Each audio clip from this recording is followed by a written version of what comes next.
Before we begin, understand this. This is not just a story about a bomb. It is not just a story about prison walls or a courtroom. This is a story about 4 men who walked into a jail alive and never walked out, even though the truth was never proven. If you believe justice should be based on facts, not fear, you're in the right place. And if stories like this matter to you, take a moment now to subscribe, because every story on this channel uncovers the hidden side of real American crime that history tried to bury. Now listen carefully, because once this story begins, there is no turning back. The prison yard was silent, but fear filled the air. On the morning of November 11th, 1887, 4 men stood inside Cook County Jail in Chicago, waiting to die. They were not armed. They were not caught throwing a bomb. Yet the state of Illinois had decided their fate. The nooses were ready. Guards stood stiff. Outside the prison walls, crowds gathered in anger, grief, and confusion. Some prayed. Some shouted. Some believed justice was about to be done. Others believed a terrible crime was about to be committed by the government itself. As the clock moved closer to the hour, one question burned in the minds of people across America and around the world. Were these men being executed for murder, or were they being killed for what they believed? That question has never been answered clearly, and once the trapdoors opened, there would be no turning back. But how did a peaceful labor rally turn into one of the most famous executions in American history? To understand that moment, we must go back to a city boiling with anger, fear, and change. Chicago in the 1880s was loud, crowded, and restless. Factories ran day and night. Immigrants poured in from Europe, searching for work and hope. Men, women, and even children worked long hours for little pay. Injuries were common. Deaths were ignored. Factory owners grew rich while workers struggled just to eat. Out of this pain came a powerful demand. Workers wanted something simple, an 8-hour workday. Not 10, not 12, just 8. Protests began spreading across the country. In Chicago, the movement was strong and organized. Many workers followed socialist and anarchist ideas. These ideas scared business owners and politicians. Newspapers began calling labor leaders dangerous. Police were told to watch them closely. On May 1st, 1886, thousands of workers went on strike. Marches filled the streets. Most were peaceful. Families walked together. Speakers talked about fairness, not violence, but tension was everywhere. 2 days later, on May 3rd, police fired into a crowd of striking workers at the McCormick Reaper factory. At least 2 workers were killed. Many were injured. The news spread fast. Anger exploded. A protest meeting was planned for the next night at Haymarket Square. On May 4th, the rally began calmly. It was raining. Only a few thousand people showed up. Speakers stood on a wagon and talked about workers' rights. The mayor of Chicago even stopped by and left, saying the meeting was peaceful. But late that night, police moved in to end the rally. Then, without warning, a bomb flew through the air. It landed near the police line and exploded. The blast killed one officer instantly. Gunfire followed. Chaos broke out. When the smoke cleared, 7 police officers were dead. Several civilians were dead or wounded too. The person who threw the bomb was never identified. That fact did not stop the arrests. Police raided homes, offices, and meeting halls. They arrested known anarchists, even those who were not at Haymarket Square when the bomb exploded. 8 men were charged with murder. Their names would soon become famous. August Spies, Albert Parsons, Adolf Fischer, George Engel, Samuel Fielden, Michael Schwab, Louise Ling, and Oscar Neebe. Some were speakers, some were writers, some were organizers. None were proven to have thrown the bomb. The trial began in June 1886, and from the start, it was clear the courtroom was not neutral.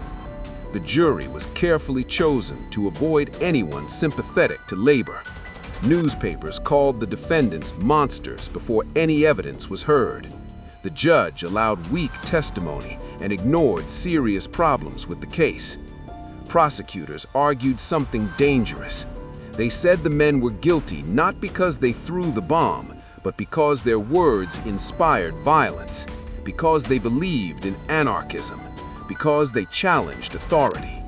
In other words, they were being punished for ideas. The jury returned guilty verdicts. 7 men were sentenced to death.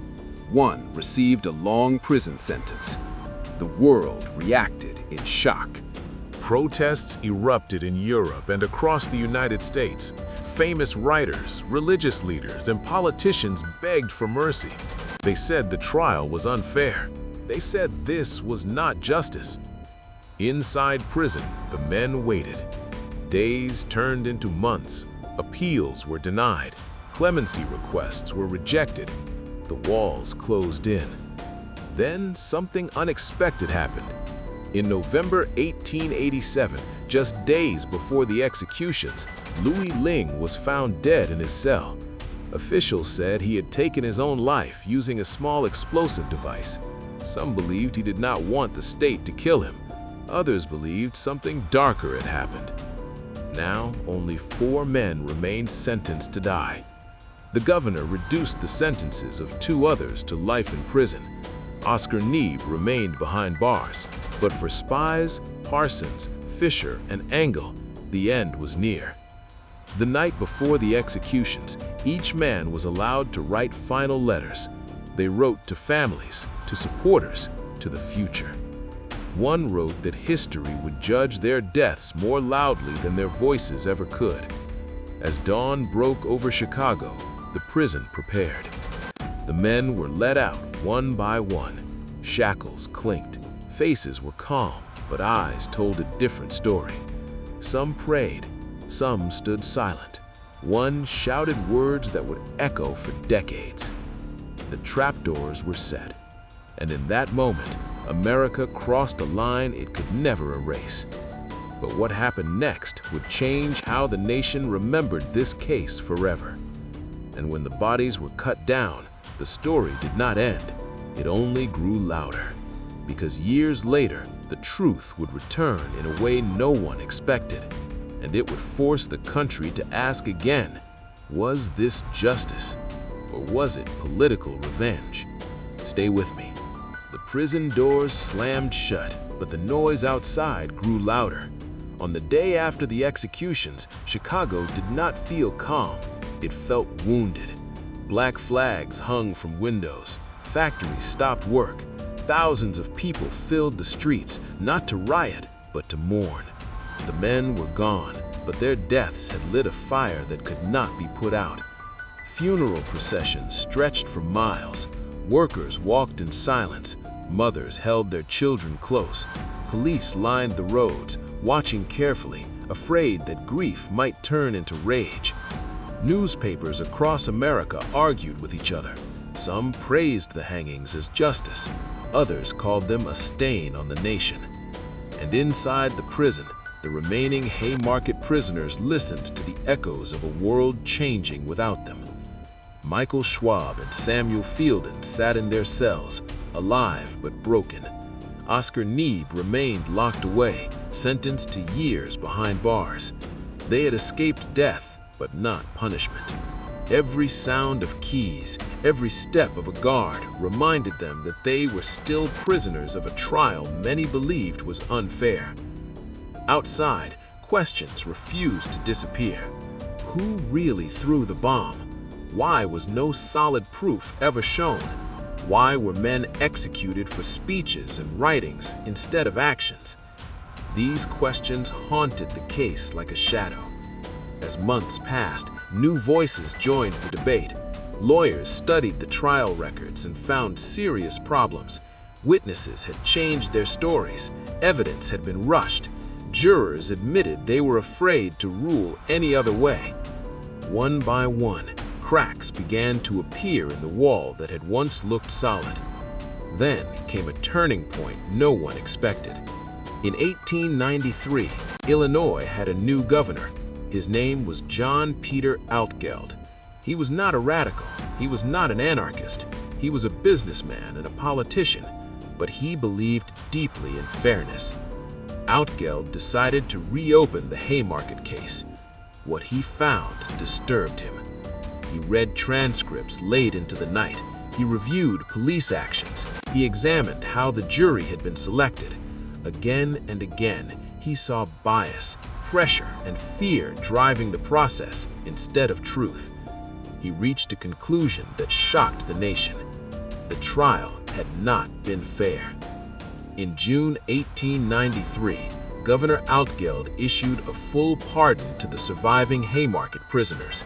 He declared they had been wrongly convicted. He stated clearly that there was no proof linking them to the bomb. The reaction was explosive. Business leaders called him a traitor. Newspapers attacked him. Political allies abandoned him. His career would never recover. But Altgeld did not back down. He said something simple and powerful. Justice must be stronger than fear. For the freed men, the prison gates finally opened. Schwab, Fielden, and Neeb walked into sunlight as free men, but the world they returned to was not the same. They carried the weight of years stolen from their lives. They carried the memory of friends who had died on the gallows. And they carried a truth that could not bring those men back. The executed prisoners were innocent in the eyes of the law now, but the rope had already done its work. As years passed, the Haymarket executions became a symbol. To some, they were proof that the government would kill to protect power. To others, they were a warning about chaos and radical ideas. The story divided America long after the last echo of the bomb had faded. Statues were built, then torn down. Police memorials were raised, then vandalized. Each side fought to control the memory of Haymarket. Even today, the question remains unsettled. Were the executions a mistake made during a time of fear? Or were they a message sent to silence a movement? Inside prisons across America, the lesson was clear. Words could be dangerous, ideas could lead to chains, and belief itself could become a crime. The Haymarket case changed how political prisoners were viewed. It shaped how the government treated protest, labor, and radical thought.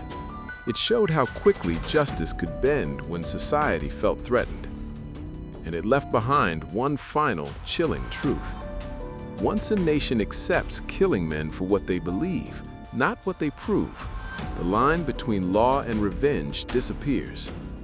But the Haymarket story still had one more turn, because years later, evidence would surface that hinted at the real bomber's identity. And if that truth had come sooner, the ropes might never have tightened. That revelation would force America to face its past one last time and decide whether it had learned anything at all. Stay with me. The truth did not arrive with a confession. It came quietly, years later, like a whisper that refused to fade. Long after the gallows were taken down and the crowds went home, people kept asking the same question. If the executed men did not throw the bomb, then who did? The police never found the bomber. The courts never proved a hand, a face, or a name. Yet the state had already closed the case with rope and silence. But history has a way of reopening locked doors. As time passed, witnesses spoke more freely. Former jurors admitted they felt trapped. Some said they believed the men were innocent, but feared public anger if they voted otherwise. Reporters looked back and saw how headlines had pushed the jury before the trial even began. Police files showed rushed arrests and ignored leads. And then there was the bomb itself. Experts later studied how the device was made. It did not match the skills of most of the men who were executed. One suspect, a man known to police for building explosives, fit the description far better. He had vanished after the bombing.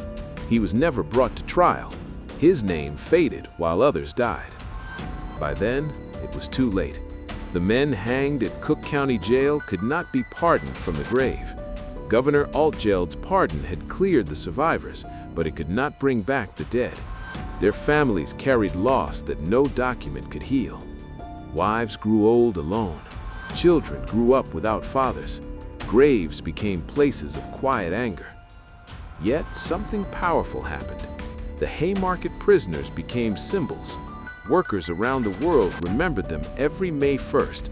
Labor Day events carried their names. Songs were written. Stories were told. They were no longer just defendants in a courtroom. They were warnings.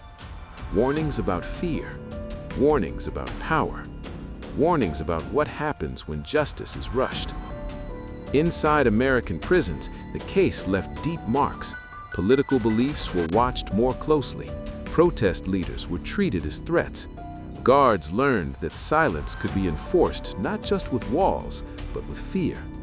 The Haymarket executions taught the system something dangerous, that the law could stretch when the public demanded blood. But it also taught the people something else, that the law must be questioned.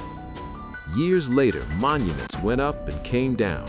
One statue honored fallen police officers, another honored the workers. Each was attacked by the other side. Each told a different version of the same story. Who was right? Who was wrong? Who deserved justice? Even today, students read about Haymarket and ask the same question the crowd asked in 1887. Were those men guilty, or were they punished to make an example? Most historians now agree on one thing. The trial was deeply flawed. Evidence was weak. The verdict was driven by fear. The executions were not about the bomb alone. They were about control, about stopping a movement, about warning others not to challenge power. That does not mean the bombing didn't matter. Police officers died. Families suffered. Violence was real. But justice is not meant to answer violence with more injustice. And that is why the Haymarket case still matters. It shows how quickly a nation can lose its balance, how easy it is to trade fairness for safety, how fast words can become crimes. The executed men in 1887 never lived to see their names cleared, but history did something the court did not. It listened, it questioned, and it judged again. Today, when people talk about political prisoners, unfair trials, and punishment for belief, the shadow of Haymarket still stands behind the words. It reminds us that justice is not just about law, it is about courage. The courage to slow down, the courage to doubt, the courage to protect truth, even when fear is loud. Because once a society decides that ideas deserve death, no one is truly safe. And that is the final weight of the Haymarket executions. Not just what happened, but what could happen again. And that question still hangs in the air, waiting for the next time fear asks for a rope. At this point in the story, you can feel it. This was never just about one night in Chicago. It was about power, fear, and how fast justice can disappear when the crowd demands blood. If you're still watching right now, it means you care more about truth than headlines. This channel exists for people who want the full story, not the easy one. If you haven't subscribed yet, this is your moment. Because the stories we tell here don't just explain crime, they expose how systems fail and how innocent lives can be lost forever. And what happens next in this story will change how you see justice itself. Stay with me. The rope was gone, but its shadow never left. Years after the executions, America tried to move on. Factories kept running, cities kept growing, new laws were written, new prisons were built. But the lesson of Haymarket stayed hidden inside the system, quietly shaping how power was used. And it showed itself again. Across the country, workers who spoke too loudly were watched. Organizers were arrested for small reasons. Meetings were broken up before they could begin. Police no longer waited for violence. Fear had taught them to strike first. Inside prisons, something changed too. Guards remembered Haymarket. Wardens remembered how quickly public anger could turn into approval for harsh punishment. Prison walls became places not just to hold criminals, but to silence voices. Men were locked away not only for what they did, but for what they believed. The Haymarket executions had set a dangerous example. That example did not fade with time. When new protests rose in the 1890s, newspapers used the same words they had used before: dangerous, radical, enemy. Politicians warned that order was under threat. Police were given more power. Courts moved faster. Juries felt pressure again. Fear had learned how to wear a legal mask. Yet something else was growing too: memory. Workers told their children the Haymarket story, not as a tale of bombs, but as a warning about rushed justice, about courts that listened to crowds instead of facts, about how easy it is to hang the wrong men when fear is louder than truth. Every year on May 1st, people gathered, quietly at first, then louder. They remembered the men who stood on a wagon and spoke about fairness. They remembered the men who stood on a trapdoor and refused to beg. These gatherings were peaceful, but authorities watched them closely, because memory can be powerful. It can challenge the stories that power tells. Inside law schools, the case became a lesson. Students read the trial transcripts. They saw how evidence was twisted, how juries were shaped, how judges allowed bias to grow. Haymarket became proof that the law is only as fair as the people who enforce it. Some students would become lawyers, some would become judges, some would become wardens, and some would remember. The families of the executed men never forgot. They visited graves, they saved letters, they told stories passed down through generations. For them, Haymarket was not history. It was a wound that never closed. Their pain asked a question that still matters. If the state admits it was wrong, but only after men are dead, is that justice? Or is it too late to matter? Governor Altgeld paid a heavy price for telling the truth. He lost political support. He was attacked in the press.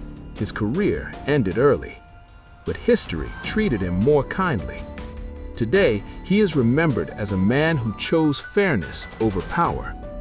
That choice is rare, and it is risky, because speaking truth after fear has taken control often costs more than silence. The Haymarket case did something else that few expected. It showed how prisons could be used as tools of politics, not just to punish crime, but to send messages. Messages that said, do not challenge us. Do not organize. Do not speak too loudly. That lesson traveled forward in time. It appeared again during war. It appeared again during strikes. It appeared again whenever the nation felt threatened. Each time the question returned, are we punishing actions or beliefs? The executed men never asked to be heroes. They asked for fairness. They asked for proof. They asked for a trial that listened. They did not get it. But their story forced future generations to ask harder questions about courts, about prisons, about power, and about how easily justice can bend when fear is in charge. Today, the Haymarket bombing is still debated. The bomber's name remains uncertain. The truth remains incomplete, but one fact is clear. The men who died did not receive a fair trial. And once that truth is accepted, the title of this story becomes unavoidable. The execution of the Haymarket prisoners was not just about justice.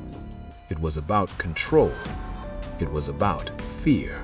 It was about making an example. And that is why it still matters. Because every time a society chooses speed over fairness, punishment over proof, and silence over truth, it walks the same path. A path that ends not with safety, but with regret. The gallows at Cook County Jail are long gone. The prison has changed. The city has grown. But the question still stands. Justice or political revenge? And the answer depends on what we choose to learn or what we choose to forget. Stay with me. The story should have ended with regret, but instead it kept repeating. Years after Haymarket, new prisons rose across America. Steel bars replaced stone. Electric lights replaced candles. Officials claimed the system was improving. They said justice was becoming cleaner, smarter, safer. Yet deep inside those walls, the same lesson lived on. Fear still ruled. Whenever the country felt threatened, the memory of Haymarket returned, even if people did not say the name out loud. When workers organized, when voices grew loud, when ideas challenged power, the response was often the same. Watch them, arrest them early, make an example. Prisons became the quiet answer to loud questions. Men were locked up before crimes happened. Meetings were treated like threats. Words were studied as if they were weapons. The law had learned something dangerous from Haymarket, that you could punish belief and call it protection. And the public often agreed. Newspapers played their part again. Headlines warned of danger. They painted protesters as enemies. They told people that harsh punishment was necessary to stay safe. Fear sold papers. Fear won elections. And fear filled cells. Inside those prisons, inmates learned a hard truth. Justice did not always follow truth. It followed pressure. It followed anger. It followed whoever shouted the loudest.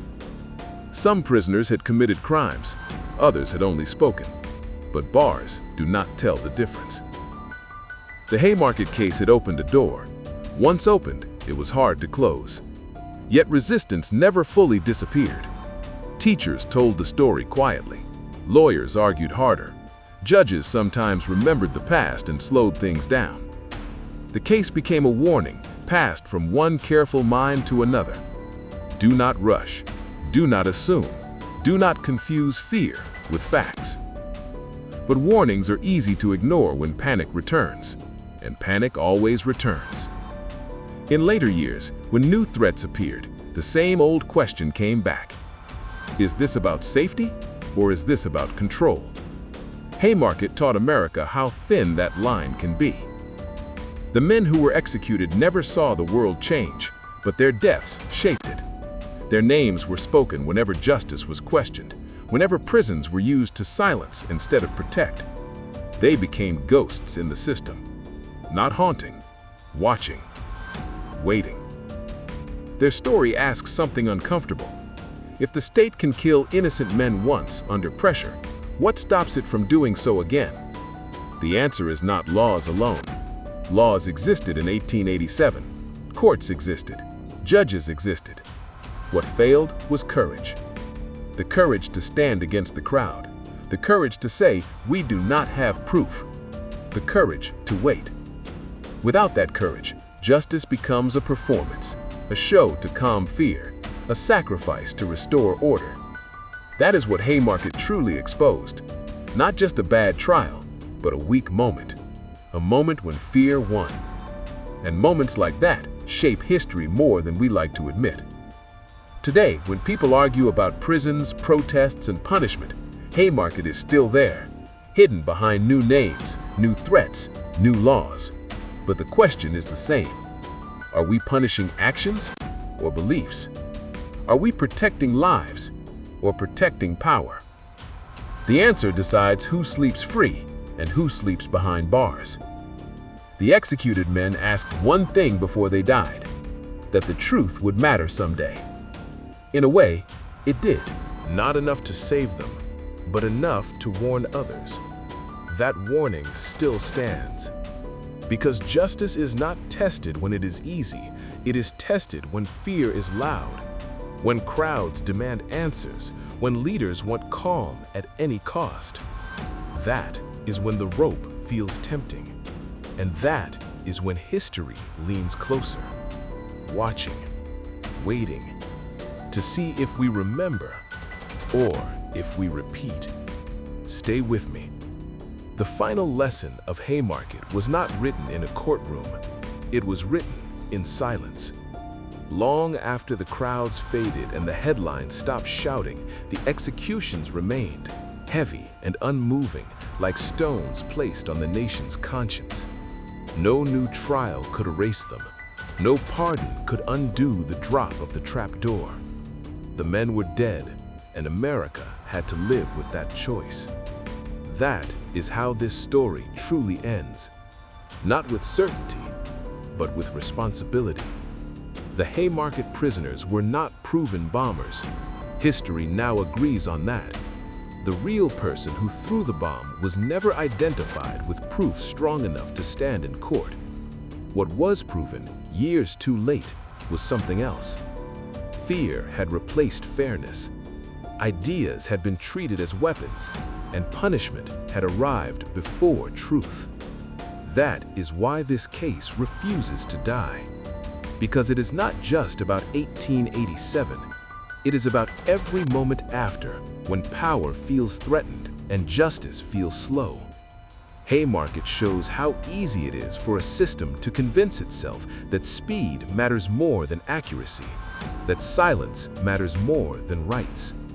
The executions answered the public's fear, but they did not answer the truth. And once that door opened, it could never fully close. Inside prisons, the lesson echoed for generations. Inmates learned that the law was not always blind, that belief could become a sentence, that the line between guilt and danger was thin when the public was afraid. Outside prisons, citizens learned something too, even if they did not realize it right away, that justice must be guarded, because it does not guard itself. The men executed after Haymarket never saw their names cleared. But history did something the courts failed to do in time. It listened again. It slowed down, and it asked the question that matters most. Not who was loudest, not who was feared, but who was proven guilty. And that question still matters today. Because every generation faces its own Haymarket moment. A crisis, a threat, a demand for fast answers. And every generation must decide whether it will choose patience or panic. The rope is never far away. It just changes shape. The story of the Haymarket prisoners is not a story of heroes or villains alone. It is a story of a system under pressure, and what happens when that pressure breaks it. Justice did not fail loudly that day. It failed quietly. And that is the most dangerous kind of failure. So when we ask the title's question one last time, the answer becomes clearer, even if it is uncomfortable. The executions were not justice in the pure sense of the word. They were a response to fear. They were a warning. They were political revenge dressed in law. And the cost was 4 lives that could never be returned. That is where this story ends. Not with closure, but with a choice. To remember or to forget. Because forgetting is how it happens again. And remembering is the only thing that ever stops it. The men in this story never got a second chance. No appeal brought them back. No apology erased the rope. No correction of history could undo what was done. All that remains is the lesson. And lessons like this only survive if they are remembered. If this story made you think, if it made you uncomfortable, or if it made you question what justice really means, then this channel is for you. Subscribe now, because every video here tells a real American crime story that history doesn't want you to look at too closely. And the next story is already waiting. Stay curious, stay aware, and never stop asking who really pays the price when fear is in control.